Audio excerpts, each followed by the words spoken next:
मित्रांनो, कसे आहात सगळे? आणि मी निघालो आहे कामासाठी आग्र्याला. So I am going to Agra.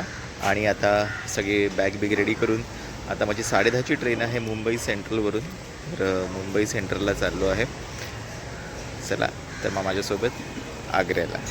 ट्रेनजवळ पोहोचलेलो आहे मुंबई सेंट्रलला. आणि माझा डबा आहे B2. आणि B2 एकदम टोकाला आहे. चाललो आहे आता. आलेलो आहे मी पालघर स्टेशनला. आणि ट्रेनने जरा हॉल्ट घेतला आहे. माझा B2 डबा आहे. आणि मी म्हणजे ऑलमोस्ट ट्रेनची सुरुवात जी आहे तिथेच माझा डबा आहे. मुंबई सेंट्रलला जेव्हा चढायची वेळ आली तेव्हा ही बॅक साईडला जावं लागलं. तिथून म्हणजे मी उतरलो. अख्खी ट्रेन चालत चालत मला B2पर्यंत यावं लागलं. सो डेंजर आहे, पण प्रवास खूप छान असतो आणि मजा येते. आता चाललो आहे मी मथुरेला आणि मथुरेवरून आग्र्याला. सर उद्या आपण दर्शन घेणार आहोत कृष्ण जन्मभूमीचं आणि ताजमहलचं सुद्धा. सो असं आहे जर्नी. तर मग सोबत राहा या व्हिडिओमध्ये माझ्यासोबत.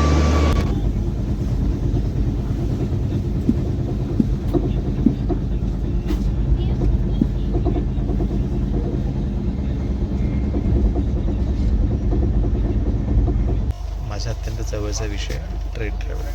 सो आत्ता मी एका स्टेशनला आलेलो आहे आणि इथे हे चांगलं वॉश प्लॅन्टसुद्धा आहे. बघा कसं आहे इथे वॉश प्लॅन्ट.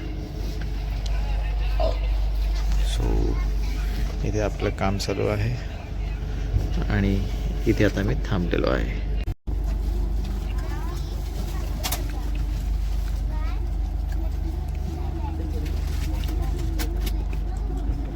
मित्रांनो, आणि अशा प्रकारे प्रचंड थंडीमध्ये मी पोहोचलो सकाळी 6:45 वाजता मथुरेला.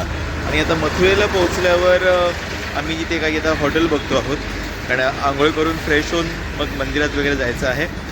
तर सांगण्याचा मुद्दा असा की इथे एवढी थंडी आहे म्हणजे आपल्या मुंबईत तर काहीच थंडी नसते. त्या मानाने खतरनाक थंडी आहे. आणि त्यामुळेच मला प्रश्न पडला की जर एवढी थंडी आत्ता पडते तर ज्या वेळेला वासुदेव त्या बाळ श्रीकृष्णाला घेऊन जेव्हा इथून गोकुळात गेला तो कसा गेला असेल.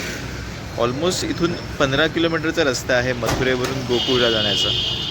कसा गेला असेल एवढ्या थंडीमध्ये. कारण मला आता स्वेटर घालून पण प्रचंड थंडी जाणवते. तर सिरियसली ही सगळी त्या श्रीकृष्णाचीच लीला असणार नक्कीच. आता मथुरेमध्ये आम्ही काय खायला मिळतं का बघतो. सकाळी सकाळी अर्ली मॉर्निंग आहे आणि ते छानपैकी इथे जलेबी सोडलेली आहे.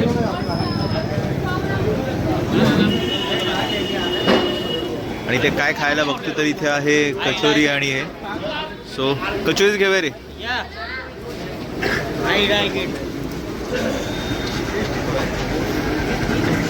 आता आम्ही चाललो आहोत वृंदावनला. आणि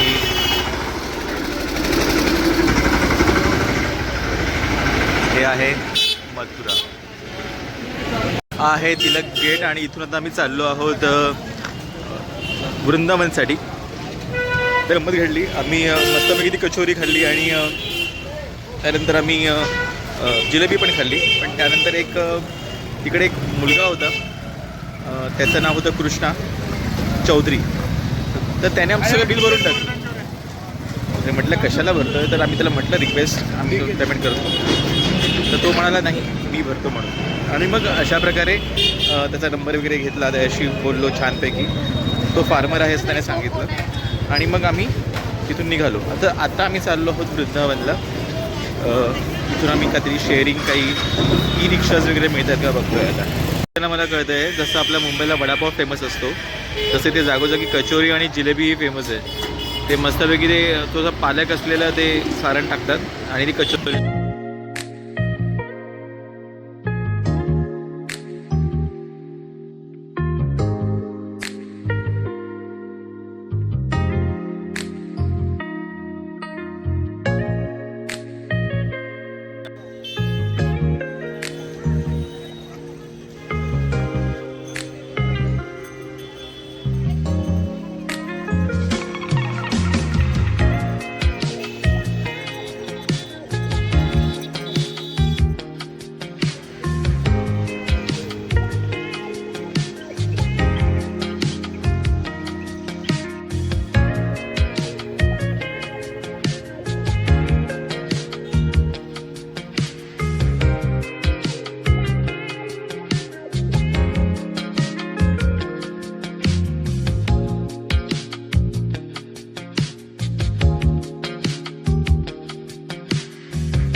भव्य मंदिराचे निर्माण कृपालूजी महाराज यांनी केलेले आहे आणि तिथे पूर्ण साईडला आपण ते बघू शकतो, त्यांची पूर्ण माहिती वाचू शकतो आणि अतिशय भव्य दिव्य मंदिर आहे.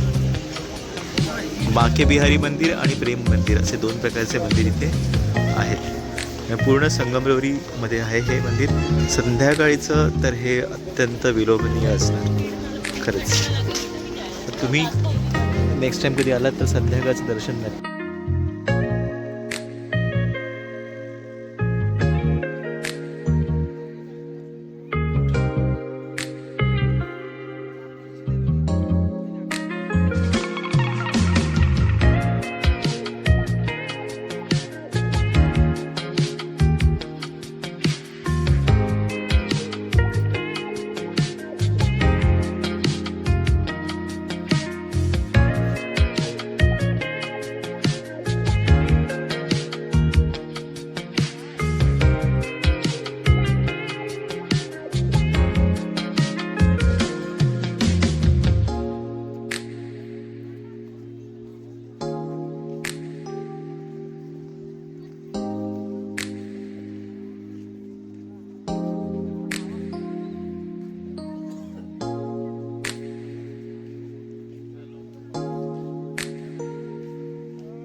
ई रिक्षा करून प्रेम मंदिरावरून आता चाललो आहे बाके बिहारी मंदिराला.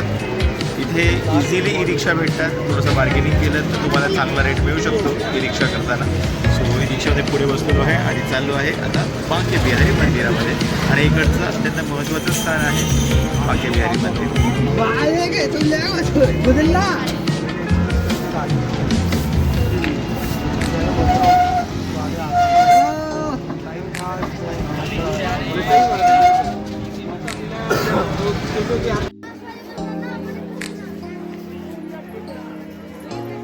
हे दुकानात बघा किती छान प्रकारे मूर्त्या सजवलेल्या आहेत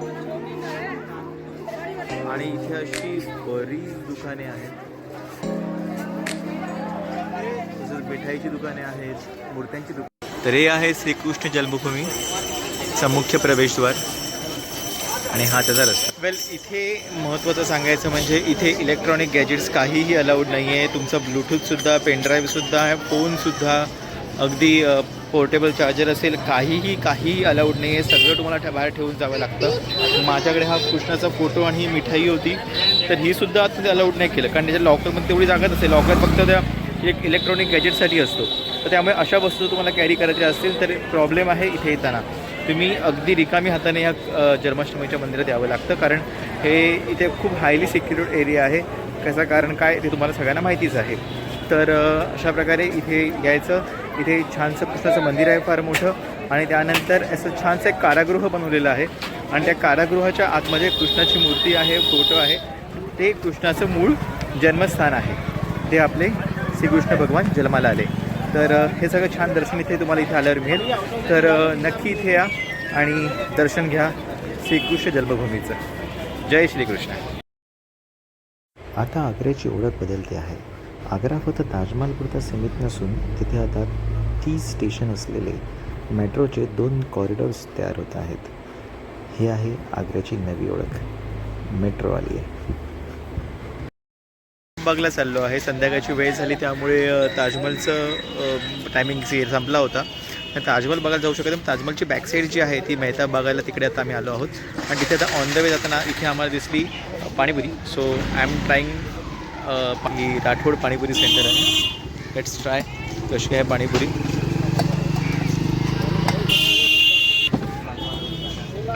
सो रगडा इथे असा बनवत आहेत. इंस्टंट रगडा. पहले इसको दो.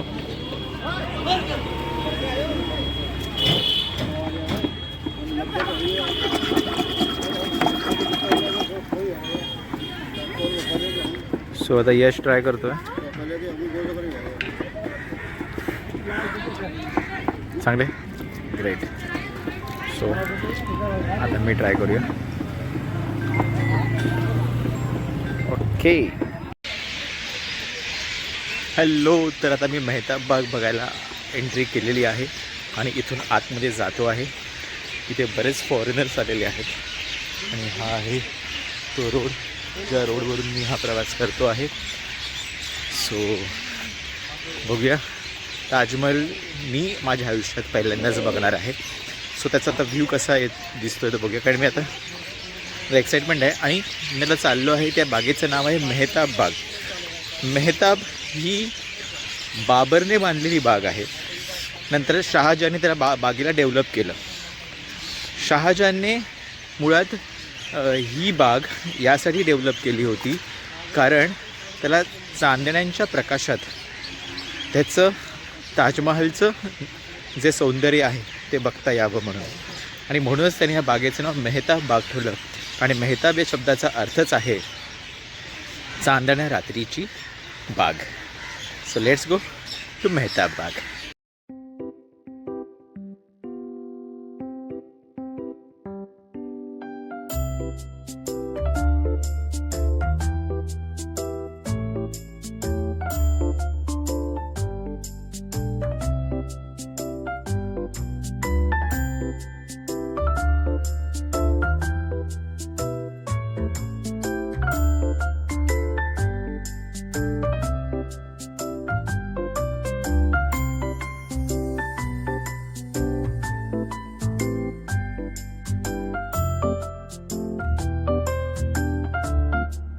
हॅलो. तर अशा प्रकारे प्रचंड थंडीमध्ये आता परतीचा प्रवास चालू होत आहे. मी चाललो आहे परत आपल्या घरी ठाण्याला. आणि आग्रा कॅन्ट या स्टेशनला आता मी आलेलो आहे. इथून साधारणतः 7 वाजताची राजधानी आहे आणि ट्रेनने आम्ही जाणार आहोत घरी. सो हे आहे आग्रा स्टेशनचा एरिया आणि इथे तर मग आग्र्याला यायचं असेल तुम्हाला चांगला 1-2 दिवसाचा प्लॅन करूनच या. कारण आग्रा खूप चांगलं फिरण्यासारखं शहर आहे.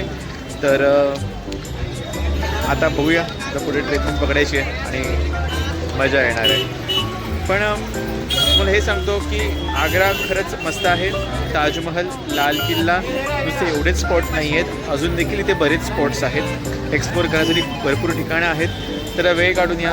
चांगल्या हॉटेलमध्ये राहा, मस्त मस्त फूड खा आणि इथला पेठा खायला नक्की विसरू नका.